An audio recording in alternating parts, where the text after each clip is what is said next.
Issa No. Today we are going to be looking at major issues that concern security. And as you know, security is one aspect of life that is very, very important. And with security, you can have so many things going appropriately. Just some weeks back, you remember what happened in Yobe State, where a scholar, an Islamic scholar, a religious scholar, tried to help some military guys, take them from the point where they were stranded and then into the city of Yobe State. Then, at the end of the day, the military guys end up killing the Islamic scholar, which actually caused mayhem within that particular axis. But then, as at the weekend, information reached us that the man or those in concern with respect to the killing of the scholar have been defeated by the Nigerian army. That's a very terrible one. We expect that, yes, the essence of having police, having the Nigerian army, having other armed forces with us is for them to protect us and not to definitely take people out. So now, that's just one aspect of the news. And then when you look at all that has happened over the weekend, we had issues with the ASU, if they are going to continue with the strike or not. And also we have issues that has to do with politics, but not all true. Because the major headline during the weekend was the issue of the 4 billion naira Tompolo deal. What is the Tompolo deal? And then what will now be the fate of the Niger Delta? Before now, you know that the Nigerian oil sector have been facing one or two other challenges before even the NNPC Limited came into being. But then, determined to curb the loss of over 500,000 barrels per day of crude oil to illegal bunkering, the federal government recently renewed a multi-million-dollar pipeline surveillance contract to a former militant leader and commander of the defunct movement for emancipation of Niger Delta. And that's government is popularly known as Tompolo within those that are within that range of the Niger Delta. But then, if you recall that the contract, which was first awarded by President Goodluck Ebele Jonathan when Ms. Diezeni Alice Madueke was the Minister of Petroleum, was immediately stopped when President Muhammadu Buhari won his election after the 2015 election, I mean to say.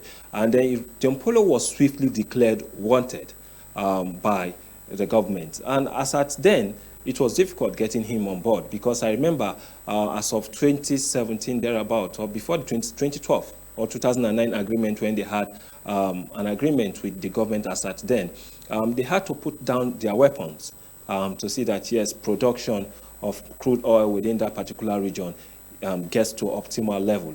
But then the former main commander, known for his knowledge of the creeks, is meant to monitor and oversee other surveillance contractors and their activities in the entire Niger Delta. Before the cancellation of the contract, the arrangement he put in place had tackled illegal bunkering and increased Nigeria's production to over 2 million barrels per day.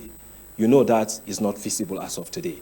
But then, with the slump in Nigeria's current production to just a little over 1 million barrels per day, the federal government and the Nigerian National Petroleum Corporation Limited, that's the NNPC, agreed to engage the Tompolo to end the illegal bunkering, illegal refining, and other forms of oil theft in the Niger Delta communities.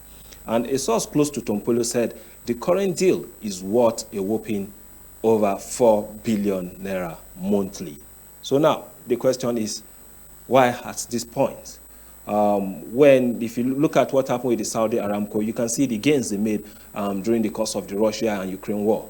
So now, Nigeria actually did not make enough from that particular, from the particular war going on. And definitely, it could be as a result of not having to secure the productivity of the oil company within that particular region, the Niger Delta region. While many may not see anything wrong with the contract, others see it as a passing a vote of no confidence, not just to the entire armed forces, including the civil defense, whose responsibility they seem is to protect infrastructure. So it is the duty of this particular security agencies to make sure that, yes, our infrastructure that are very, very key, or the government infrastructures are well protected.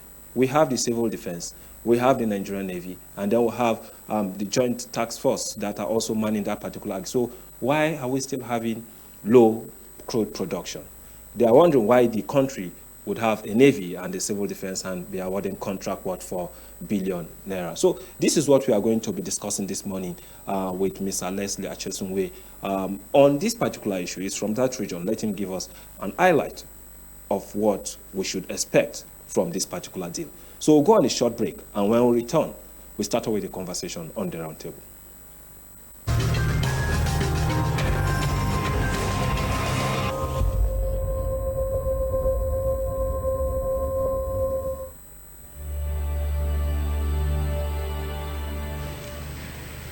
Mr. President, last Saturday, the country which I have the honor to represent, the Federation of Nigeria, became independent and assumed the rights and the responsibilities of a sovereign state.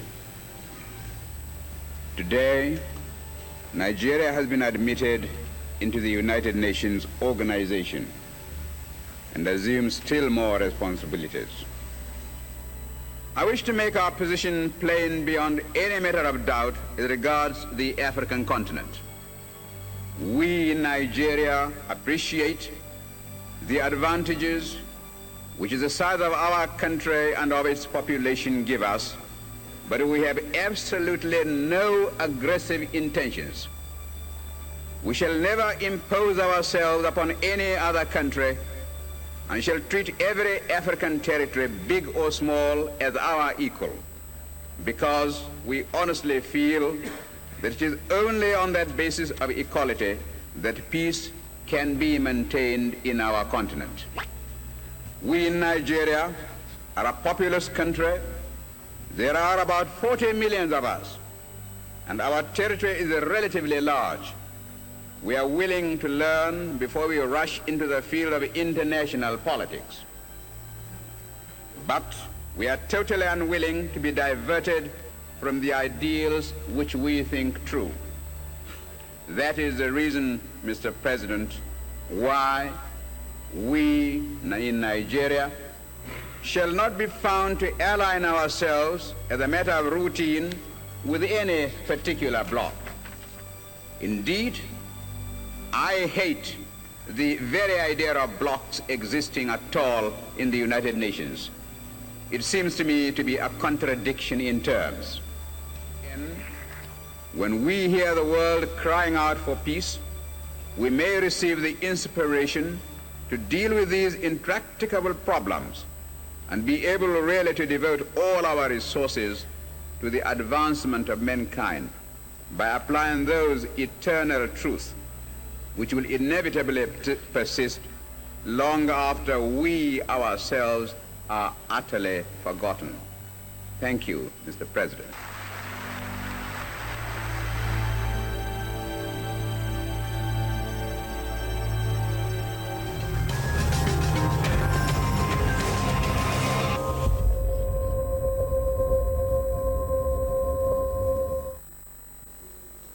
Welcome back from that short break. But then for those of you listening to us, definitely there will be that time where we'll put up the phone line so that you can also join the conversation.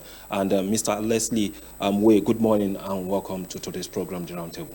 Thank you. Good morning, Abuja. It's nice to be here today. Now, looking at the situation on ground over the weekend and throughout last week, the issue of security has been on the front burner. And you remember just last week, there was this issue between the Nigerian army and then a religious scholar who was killed while he was trying to take those stranded soldiers on their way to where they are going. And at the end of the day, he was shot dead. And these are people that seem to be protecting the civilians. What's your take on this? It was quite an unfortunate situation. The gentle sheikh was on his way to be the good Samaritan. But the unfortunate situation is that virtually in all sectors of our society, you have people who are unscrupulous and people who are not there to give their heart to the services that they are rendering. So that is the reason why you could hear such report is becoming a new normal for people who have responsibility to protect the citizens to neglect it or sought after their own personal gain, because that is not the work they have been assigned to do. The sheikh really wants to be of help, but this help turned to become a bad one. So it's unfortunate. Because you see, issues like these are issues that definitely get people more disturbed. But then we're happy because the Nigerian army took a swift decision by defeating of these two young soldiers who were involved in that attack. But then now let us look forward, because the issue of security is something that is very, very important across all sectors.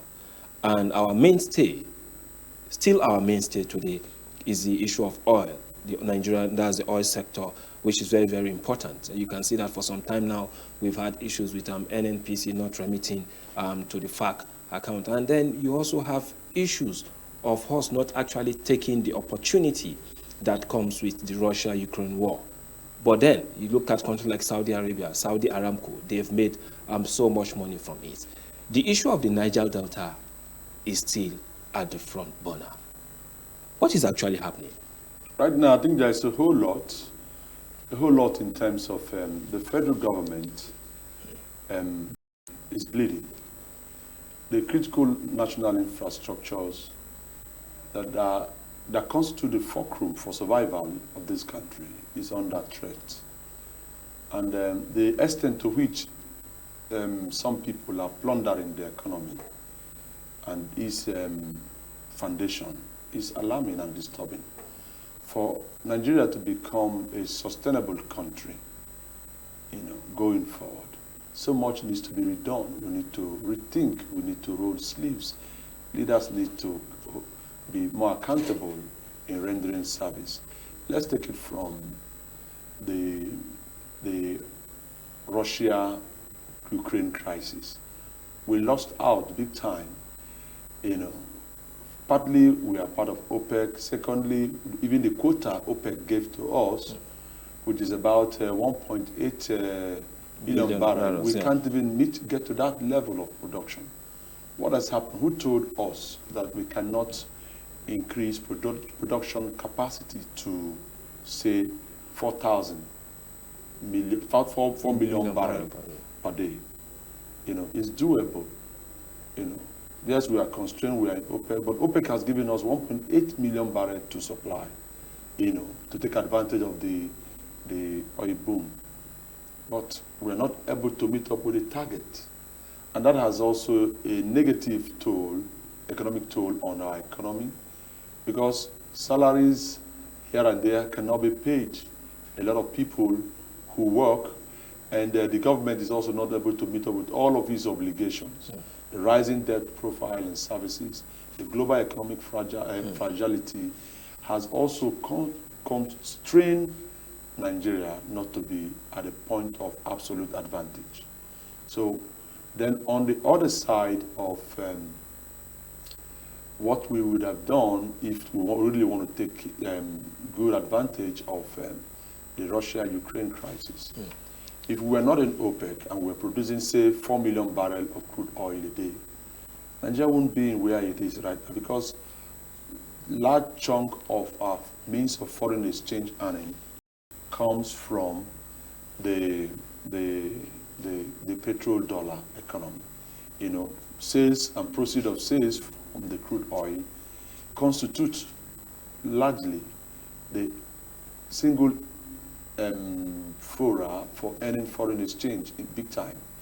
But if we're not having good advantage of these, it's not a better deal for Nigeria. So then on the other aspect of the insecurity has come. It is now left for the leaders, to those who have political responsibility, to take care of this insecurity, because it's part of it is number one in the Constitution, to protect the life and properties of citizens, and as well as investment. So when government renege on this area, it's threatening, it's disturbing. But there is some progress here and there, and we hope they build on this progress and consolidate on making the Nigerian economy or the Nigerian state to get out of the doldrums. Okay, now if you look forward to what happened over the weekend, and I remember the boss of the civil defense, the person of the Commander General of the Civil Defense, Audi, he did stated that some persons within the organization, within the civil defense, and that sometimes they collude with people who are trying to sabotage the effort of the government. And when you look at statements like this coming from the boss, definitely he's taking responsibility in some instances with regards to issues like this. So now, why should we be having people who are supposed to be protecting lives, protecting properties of the government, and then still collude with others to make sure that, yes, government doesn't benefit from all the needed things they need to do? You know, oil theft or crude oil theft has been there for the past 30 years. Even it's not even more than 30 years. I know of it and I'm aware of it. I grew up in the creeks of the Niger Delta, and I know this is a common norm. But it is not just an individual that is responsible for this. A lot of people who are in the high-ranking positions, say in the military, and even in the paramilitary like police and all of that, who are unscrupulous, who are not patriotic enough, are all involved in this thing. You know, it predates the emergence of President Muhammadu Buhari. I'm expecting him to read a riot act on those who are saddled with the responsibility to protect the pipelines and critical infrastructure. You know, there's this saying that over 200 million to 500 million barrels of crude oil is being stolen a day. In fact, if we start investigating those who are provocatively rich in this country, there are a lot of canker worms will come out. A lot of people who were once in uniform and who are today not in uniform, once were in the business and right now still in the business of plundering the economy, sabotaging or stealing the national assets that would benefit the larger population. It's an unfortunate situation. Now, the president is the Minister of Petroleum and also the Commander-in-Chief of the Armed Forces. He has a right to read the Riot Act necessary for those who are involved in protecting pipeline. The idea of awarding contract to the tune of 4 billion naira for pipeline protection is uncalled for in the first place. If those who have responsibility to protect the national infrastructure are really doing their work effectively and efficiently, there is a breakdown of the right rule of engagement at the different level of government, say from the federal, the state, and even the local government, you know, because these things happen in local government, it happens in states, then the federal is aware. So with this, the federal government needs to be more serious in tackling this issue. Some time ago, the governor of Rivers State, Nyesom Wike, raised alarm that he has real information, of those who are involved in the oil deal. So let me tell you, sometime in 2021, I traveled home and I saw over 15 to 20 trailers, tankers, about to be loaded with illegal diesel. And by the time I tried to go around these trailers, I noticed most of them are from either Kaduna, Kanu, and perhaps, and some from Ibadan and all of that.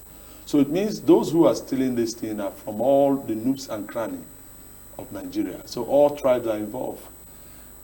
Let me tell you for free, 10 to 20% of the AGOs that were supplied in 2020, I stand to be corrected, were from the illegal refineries.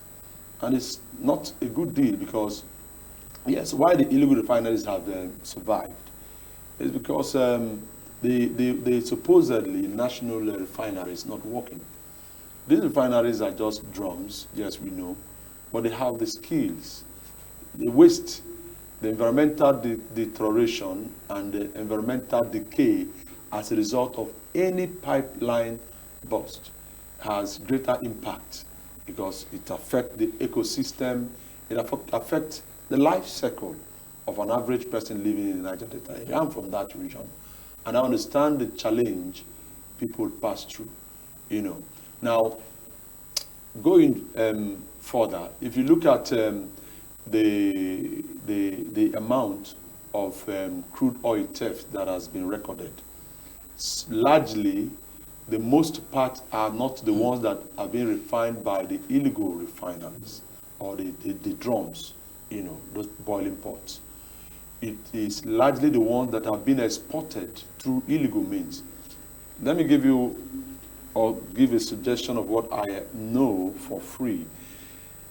If we decide to use technology to watch over the national infrastructure, say within any oil community, any oil producing community, or any community that has pipeline to 40 nautical miles to the sea, you would see these people moving the crude oil, passing through the gulfs, the different nautical miles to 40 nautical miles. From 40 nautical miles, say, so to speak, is about the international water lines. So before the 40 nautical miles, what happens? We have people who are constitutionally empowered to watch or check the waterways. Have they done their work well? Have they used technology? It costs nothing to deploy drone or area surveillance steadily, you know, to be able to see what is happening. Crude oil is being moved not in buckets, in barrels, and the barrels are in millions in vessels. There is no vessel that cannot carry an average of, say, 1 million metric tons of crude oil. And who are the owners of these crude oil and these vessels? You know, these vessels are allowed to come in and allowed to lift illegal products and move them to those nautical miles above, beyond Nigerian Sea level area, and export them, make money. These monies are paid in cash.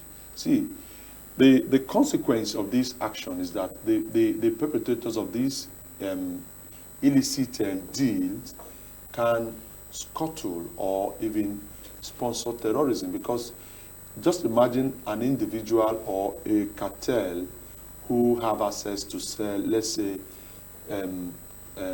50 million barrels of crude over a period of time. Because that so much money they would have. They have so much money to even fuel insecurity. Because that is multidimensional. That's where I was coming to, because now you have people who delve in this business and who make so much money, not in naira but in dollars. And imagine converting dollar to naira these days. You see how huge that is. And looking at the poverty index in the country, you definitely know that people are definitely going to engage themselves so much in this bunkering issue. Because when President Muhammadu Buhari came on board, the first thing he did was to declare Tompolo wanted.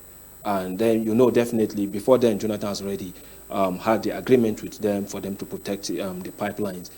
And when the president came on board, he discovered that when we have those who are supposed to be responsible for protecting this infrastructure, why should we have a deal with people who don't have any agreement, or who the government don't even recognize? You get it? So now, if the Nigerian Navy, the civil defense, and sometimes joint task force, the police, and the rest of it like that, come into play to totally man this area, why then should we be having the issue of oil theft still in the Niger Delta? To answer that question, I'm yet to find out how much is the budgetary allocation for civil defense for the government to embark on a contract award of 4 billion naira per month. for the protection of the pipeline. Now, it's outrageous. Now, the essence of the Petroleum Industry Act comes to play. The act is meant to empower and not disempower communities in the oil-producing communities. Oil-producing communities, I mean both the communities that have pipeline across their community, and that is not far from the terminals. Now, who inform the oil thieves when there is a flow of crude oil, before it gets to the field where there is the lodgement point? It doesn't flow 24/7, 247. It flows for a particular period. Somebody is communicating from where? And the person who is communicating has benefit. Now, when these things are moved, there are checkpoints. These checkpoints are manned by who? Nigerians, who represent the different sector of the armed forces. Now, and it's also moved from there to, for such goods, for such massive conveyance, of voyage, to move from a 0.0 nautical mile to 40 nautical miles above the international level, water level, there's collusion. And those who collude to ruin or cause havoc, they are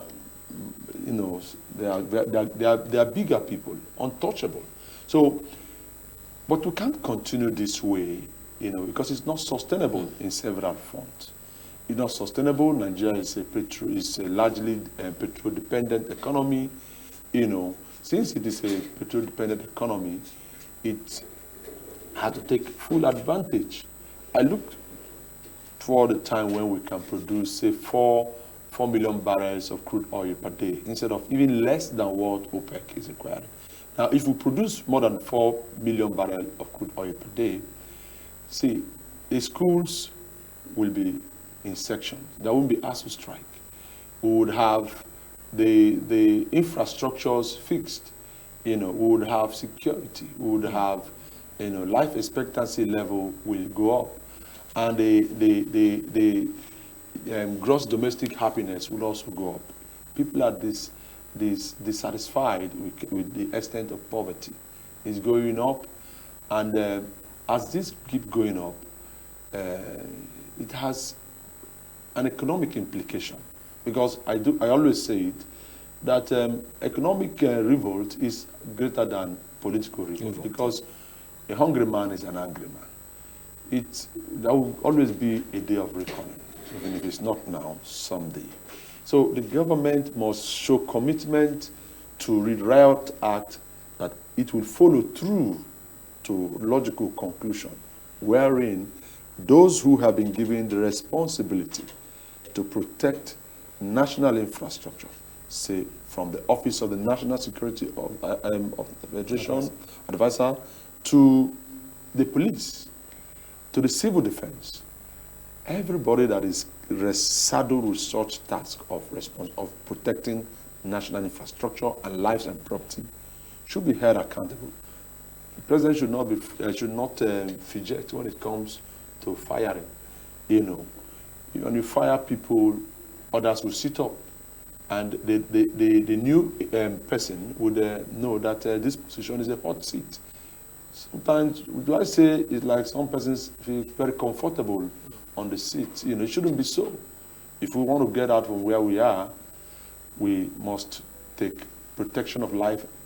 The government must take the protection of life and property serious, and this must be effective and efficient. Okay, thank you, Mr. Leslie Way, for giving us this highlight with regards to the happenings within the creeks. But then, still, these are issues that we expect that before now, we should have gone beyond that. And I just hope that the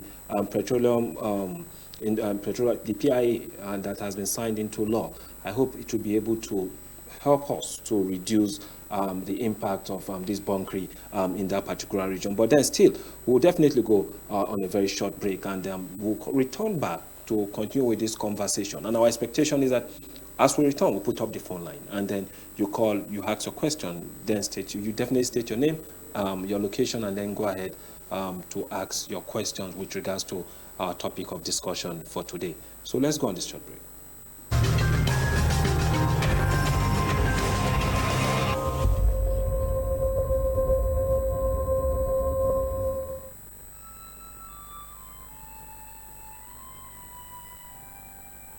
We are a nation blessed with people of diverse cultures, religions, languages, and opinions.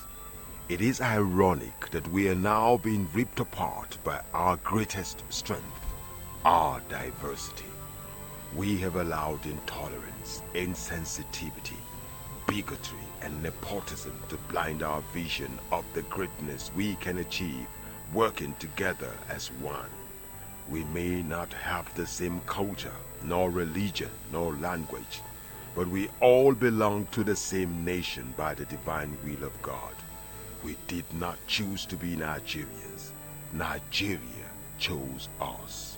This nation is our divine heritage, and if we open our eyes, we would realize that what divides us pales in comparison to what unites us. And by the comparison and conciliation of our differences, we will grow until our differences disappear.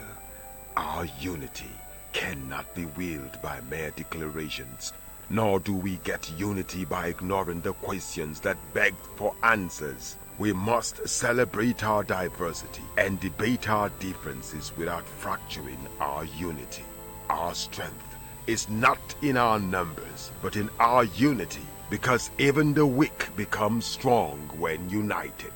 Nigeria unite.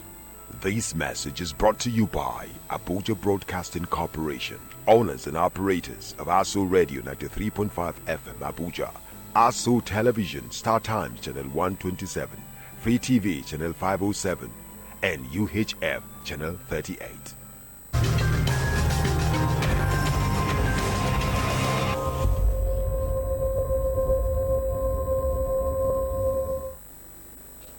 Okay, welcome back from the break, and still with me in the studio is Mr. Leslie Achesonwe. And Mr. Leslie, you've been a sustainability expert for some time, and you still practice this field. Is this program that has been tied between the government and Tompolo sustainable? It is not, in several fronts. The essence of the Petroleum Industry Act is meant to empower the communities and not individuals.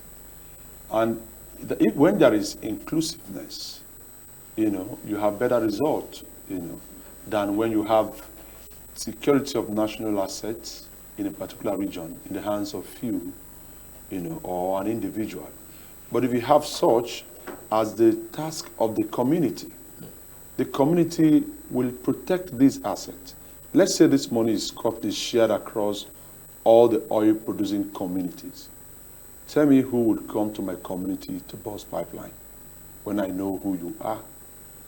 So the point remains that it's not sustainable, and the federal government should discontinue to empower individuals rather than empowering the communities. So communities should be benefiting them more instead of individuals being benefited. But then these persons also work with these communities where some of these bunkering do take Says place. who? They don't work with any community.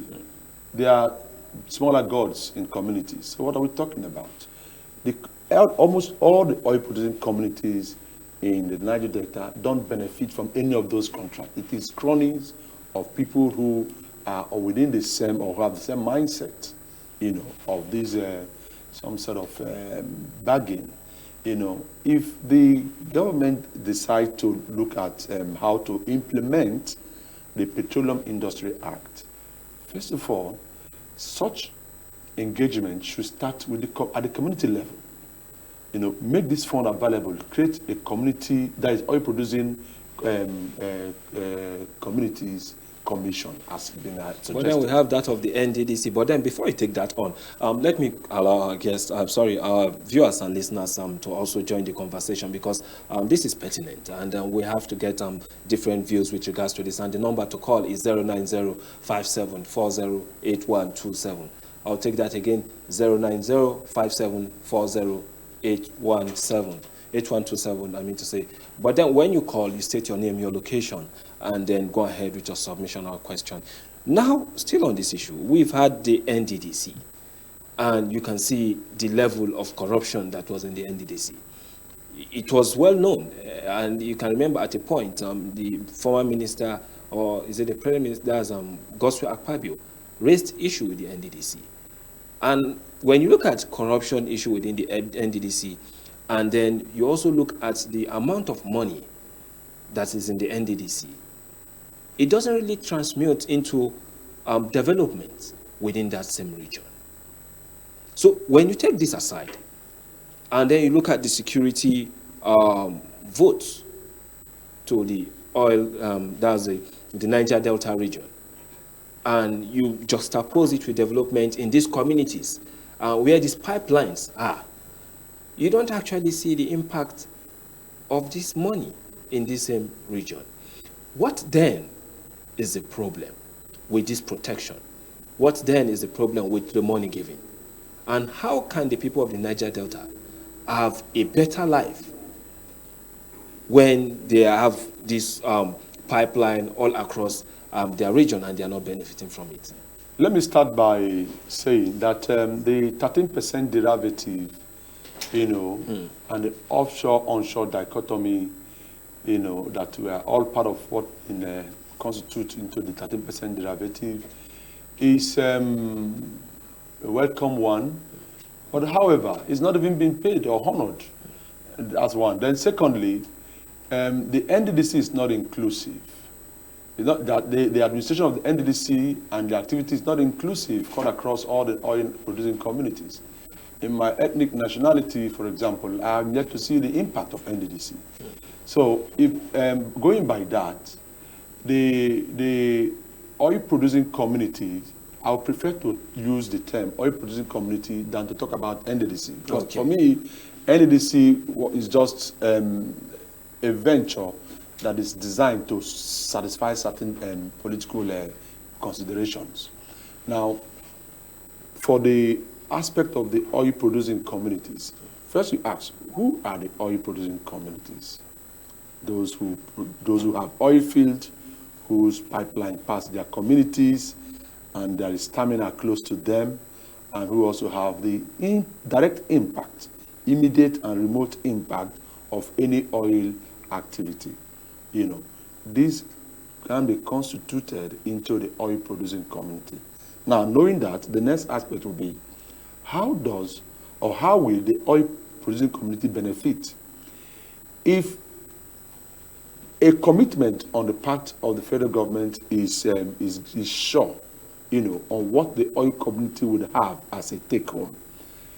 Now, give the oil-producing community a charge that part of their gains on this bargain in the legal framework includes them protecting the oil pipelines cut across their communities, taking it away from individuals and so to speak, the NDDC to community level.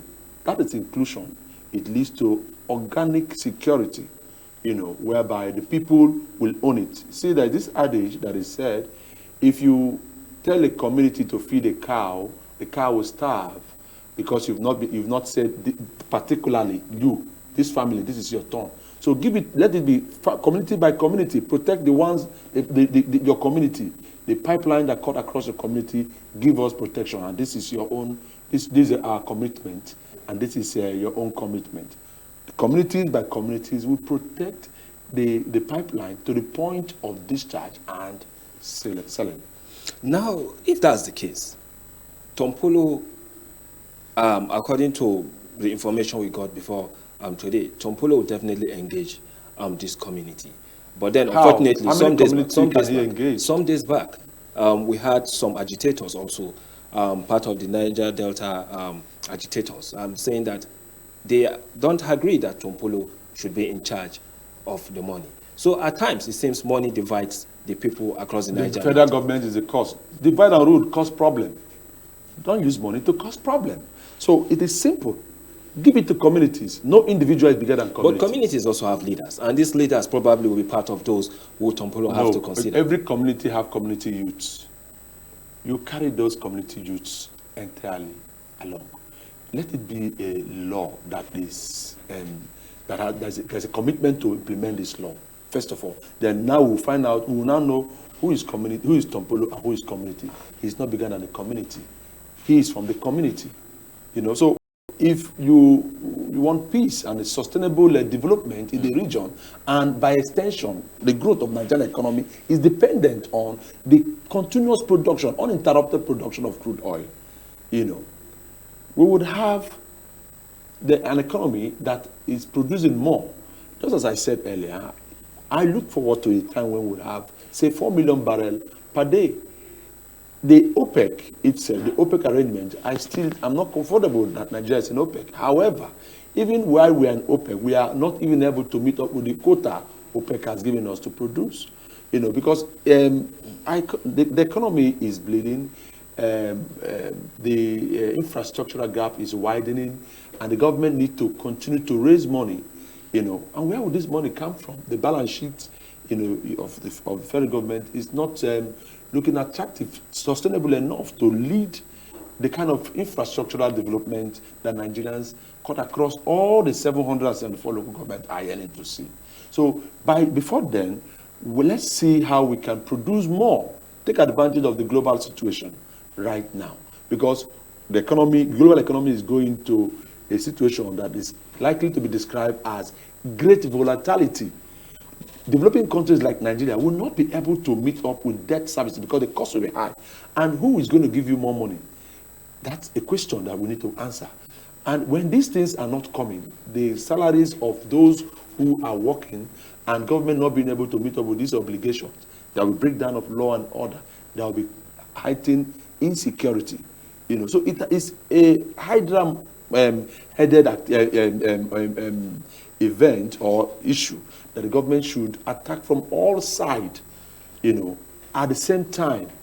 By so doing, they will critically deal with the issue effectively and efficiently. Because it's not efficient, it's also not effective to give an individual 4 billion per month or so to protect the pipeline in the Niger Delta. It is not doable. You mentioned the word hydra-headed, and then that is where I'll be coming from, because now you have a Tompolo on ground looking at the issue. They know the creeks probably better. And then you have the civil defense on ground, you have the Nigerian Navy on ground, you have the police, and then the army also on ground manning that axis. Don't you think this is the hydra-headed issue you're talking about? It is hydra-headed. Now, look, do we want the solution to the problem? Yes. If yes. Now, from the civil defense, how many persons do we have from the region? Increase their number. From the Navy, how many persons do we have from the region? Increase their number. Since it is about who knows the creek, these people will all know the creek, and it's their community. They won't let anybody to plunder it. So it's not about Tompolo. How many of the creek does he know? He doesn't know all the creeks and crannies of the Niger Delta communities. He can't bet that. So, and they can't give guarantee to protection of all it. So that is why you hear some other group saying that also they deserve this, they deserve that, because it is like a conspiracy against the region. If you want peace, do what is right by giving the community the power to protect the pipeline in their communities. So now, moving forward now, if the government has already taken this stand, what next should we be expecting from that region? The productivity of crude oil. Yeah, the stand right now is not cast in stone. So it's possible the government can rethink its decision and re-strategize and make it inclusive security. That is one. Because we need to be productive. The productivity level right now is dependent on access to infrastructure like power, access to infrastructure like fuel. You know, the cost of production for companies have gone up. So if firms are finding it difficult to have access to raw material, and they eventually get at a higher price, they will transfer that burden to the final consumer. And that is why these are the reasons why inflation, as we have it right now, beyond being global, the one here is going to stick around for a longer time if we don't do what is right to be done right now and on time. But then what is right to be done right now and on time seems to be the direction of the president. He's not getting it through probably those armed forces that are manning those axes. He's not getting it through the protection that is expected from the NSCDC, that's the civil defense. Now he's thinking of the other way around, which is getting those guys along the creek to come and also add more force to the protection of this infrastructure to prevent thievery in that particular region. You know, in it's like being a leader. The president's a leader, and the qualities of leadership that is expected or that he has exhibited have to go more beyond where he has practiced or done. Now, what he has done so far, much still need to be done. Now, he shouldn't be comfortable with allowing people to stay for too long without giving results. You know, when you appoint people, say those in the position of protection of life and property, be it in the military or police or even the civil defense, and you give them a timeline, read the right act and give them a timeline to deliver on their mandate, and they're not delivering, somebody who knows how to deliver will still be found within the rank and file. You know, you dust his file and then give him the opportunity, he will deliver. So this thing is about being strategic in leadership. You know, by being strategic in leadership, you will be able to nip the issue on board. Okay, now that we are having issues like this, the Niger Delta is one region that is very, very important to Nigeria, most especially when it comes to the issue of finance. And you also look at the issue of the valuing of the naira, the dollar ratio, and the rest of it. Can it be tied to that particular aspect of the oil bunkering in that particular region? It's not tied. You see, the truth is that when I traveled, I noticed activity happening. I know this is not sustainable. The extent of pollution in the region is not sustainable. The aquatic life is having the impact. Normal social life having impact. You know, a research was done sometime in 1993 that shows the extent to which the illegal activities of even both that of the activities of the oil producing communities, the IOCs, how it affects the communities, how it affects life, you know, in itself in the region. When there is a pollution, it has a very serious impact on the community and on the ecosystem entirely. So such an unsustainable venture needs to be tackled. And in trying to tackle such event or such unsustainable venture, what the government needs to do is, one, identify the immediate and remote cause of this issue. Now, if there is effective and efficient security management of the security paraphernalia, you would have people who have been sent to accomplish a task, delivering results on those tasks on time.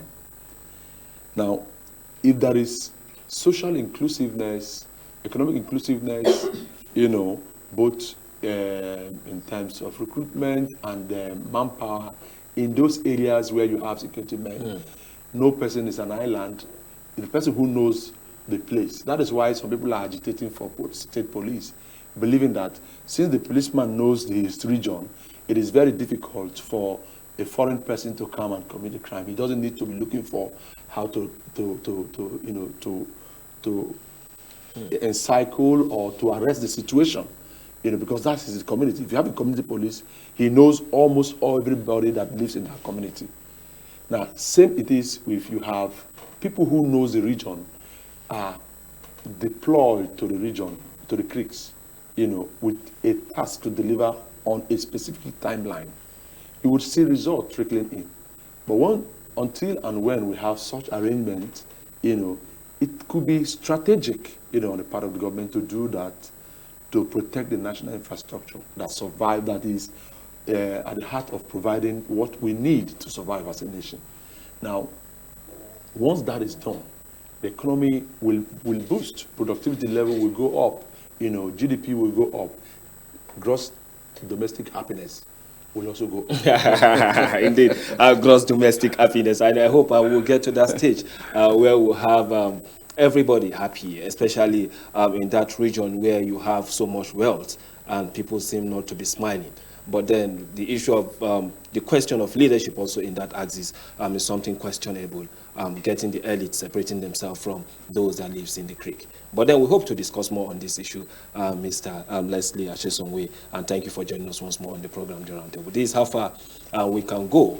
It is important that, yes, security of lives and property is something we continue to discuss about, most especially as we move towards the 2023 general election. You must be very, very vigilant irrespective of the place you find yourself. And may God continue to bless Nigeria. Thank you, and God bless. My name is Isa Nung.